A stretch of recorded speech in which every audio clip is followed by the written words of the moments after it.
नमस्कार दर्शक बंधु, एक नूतन भिडियो रे आपनको स्वागत। कहीं गुप्त रखा जाए किन्नर अंतिम संस्कार जानतु यह पछर पौराणिक रहस्य।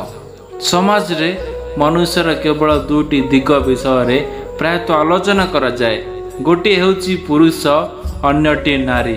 तथापि ईश्वर मनुष्यतार एक तृतीय रूप मध्य सृष्टि करिसंती, जाहाकु आमे किन्नर बोली कहूचे। समाज रे अनेक एमानंक ठारू दूरता बजाय रखुथिले मध्य किन्नर मानकर उपस्थिति अनेक शुभ अवसर रे गुरुत्वपूर्ण बोली विवेचना करा जाय थाए। सेमानक आशीर्वाद को जेतिकी प्रभावशाली बोली विवेचना करा जायछि, समाज रे अभिशाप को मध्य अनेक लोक भय करंती।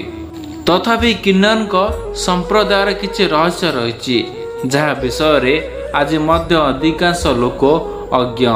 एही रहस्य मध्यरु गोटी हेउची सेमानकर शवदाह बा अंतिम संस्कार परंपरा। किन्नर संप्रदाय मध्यरे शवदाह को गुप्त रखा जाए। दाह करा जिबा परिवर्ते मरा शरीर को कवर दिया जाए। यह व्यतीत किन्नर मानक अंतिम संस्कार सहित जड़ित रीतिनीति मध्य रात्रि रे करा जाए। शवदाह यात्रा को गुप्त रखिवा पछरे थिबा विश्वास। किन्नरक अंतिम यात्रा सबुबेले अन्यान्य। कहा जाए जे किन्नरक शव को चारि कांधरे नुहे बरम ठिया करी बोही निया जाए। किन्नर मानक शव यात्रा एवं शेष संस्कार को नै गुप्त रखिबारे एक आश्चर्यजनक विश्वास रहिछि। कहा जाए जे जदि केही किन्नरक शव यात्रा किंबा शव देखंती तेबे सेमानंकर परवर्ती किन्नर जन्म होई पारे। किन्नर माने सेमानंक मृत्यु रे शोक नुहे बरम याकु उत्सव भावे पालन करंती। किन्नर माने विश्वास करंती जे मृत व्यक्ति आत्मा जीवनर दुखर मुक्ति पाइछि।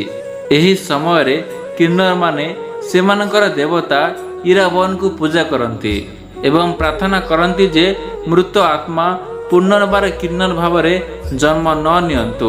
शवदाह पर किन्नर माने एक सप्ताह व्यापी उपवास मध्य पालन करती एवं मृत व्यक्ति आत्मार शांति पाई प्रार्थना करती।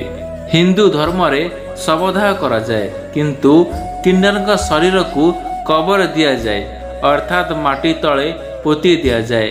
शवदाह पूर्वरु किन्नर माने शरीर को धड़ा कपड़ा रे गोड़ाई दियंती। सेमाने विशेष भावे ध्यान दियंती जे शरीर जे कोनोसी बंधनरु मुक्त रहु, जहा द्वारा आत्मा मुक्ति पाई परिबो।